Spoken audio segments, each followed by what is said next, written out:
15/12/2023 ഈ നവകേരള സദസ്സിൻ്റെ പരിപാടിയുടെ ഭാഗമായി അന്നത്തെ മുഖ്യമന്ത്രി ആലപ്പുഴ ജില്ലയിൽ എത്തിയപ്പോൾ റോഡരികിൽ പ്രതിഷേധം നടത്തിയ 2 പേർക്കെതിരായി മുഖ്യമന്ത്രിയുടെ ഗൺമാന്മാരായ ആളുകൾ വളഞ്ഞിട്ട് ആക്രമിച്ച സംഭവം കേരളത്തെ നടുക്കിയ സംഭവമാണ്. ഒന്നും മറക്കാൻ പറ്റുന്നില്ല. അതിൽ ഇല്ലേ, നമ്മളതിൻ്റെ രാഷ്ട്രീയ പ്രതികാരത്തിനൊന്നും അല്ല പോകുന്നത്. ബഹുമാനപ്പെട്ട ആലപ്പുഴ മജിസ്ട്രേറ്റ് കോടതി നവംബർ 8, 2024 ഒരു ഉത്തരവിട്ടിട്ടുണ്ട്. എന്താണ് ഉത്തരവ്? അതൊരു അന്വേഷണം നടത്തണം, പുനരന്വേഷണം നടത്തണം.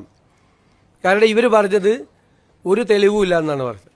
അപ്പോൾ വീഡിയോ ഉണ്ടെന്ന് പറഞ്ഞു, വീഡിയോ ഇല്ല എന്ന് പറഞ്ഞു. അപ്പോൾ ഇവർ വീഡിയോ ഹാജരാക്കിയപ്പോൾ കോടതിക്ക് അത് ബോധ്യമായി. കാരണം മുഖ്യമന്ത്രിയെ രക്ഷിക്കുന്നതിന് വേണ്ടിയിട്ടല്ല, ഞാൻ എൻ്റെ മെറിറ്റിലേക്കൊന്നും പോകുന്നില്ല, ബോധ്യമായി. അപ്പോൾ കോടതി ഒരു പുനരന്വേഷണത്തിന് ഉത്തരവിട്ടിട്ട് ഇതുവരെ അന്വേഷണം നടത്തിയിട്ടില്ല. അപ്പോൾ നമ്മൾ നടത്തണ്ടേ? നിയമപരമായ ഇതല്ലേ. അതുകൊണ്ട് അതിനൊരു സ്പെഷ്യൽ ഇൻവെസ്റ്റിഗേഷൻ ടീം ആ കേസ് അന്വേഷിക്കും. ഇത്രയാണ്